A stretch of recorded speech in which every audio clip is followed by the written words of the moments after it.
নানু, তোমার কি মনে হয় ফারদিন আসলে এমন করছে?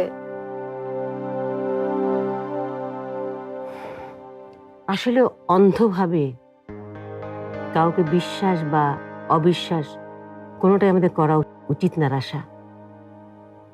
তবে এই ঘটনার একটা পরিষ্কার সমাধান হওয়া উচিত। আমাদের পরিবারে কোনোদিন এমন দাগ কেউ লাগাতে পারেনি। এই দাগ ঘষে মেজে এমনভাবে পরিষ্কার করতে হবে যেন কোনোদিন আর কেউ এই কথা বলতে না পারে।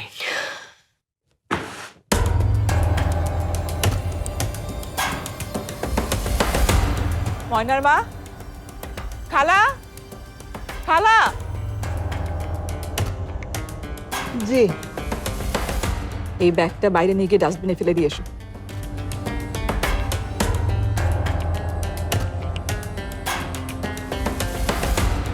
কিরো দাঁড়িয়ে আছো কেন? যাও, নিয়ে যাও।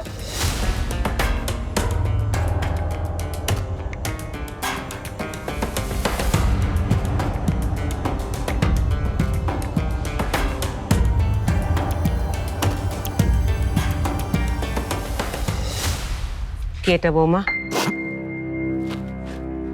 ওই ছেলের ছোটবেলার জামা কাপড়, ছবির অ্যালবাম, কাঁথা। হিউস্টনে রকিং টেস্টি, সীমানা ছাড়াও নিজেকে হারাও। সবকিছু আমি স্মৃতি হিসেবে রেখে দিয়েছিলাম, কিন্তু এখন আমি আর রাখতে চাই না। আমি কারো মা না, মাতৃত্বের কোনো স্মৃতিও আমি আর রাখতে চাই না। মাথা ঠান্ডা রাখো মেজো বৌমা, ফারদিনের সাথে কথা বলো। এইরকম কাজ করার মতো ফারদিন না। তাহলে কি ব্যাগটা? যা করতে বলেছে তাই করো, যাও।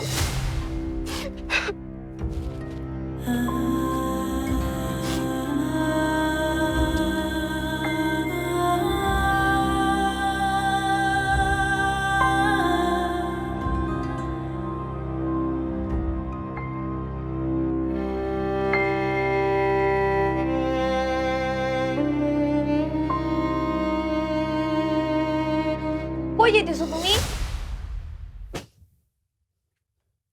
এই ব্যাগটা রে বাসার পিছনে ডাস্টবিন আছে না, ফালাই দিতে নিতেছি।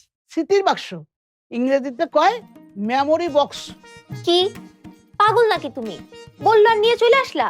কি করব, যে স্মৃতি জীবনে আনন্দের চাইতে কষ্ট বেশি দেয় তা জীবন থেকে ফালাই দেয়। আমি না বড় বড় মানুষে এই বাণী দিচ্ছে। যাই, দাও দাও বলতেছি, আর তুমি ভিতরে যাও। এরপর কটু কথা কি তুমি শুনবে না? আমি ডিস্টার্ব করে না, কাম করতে দাও। কিছু দেই না, দাও বলতেছি।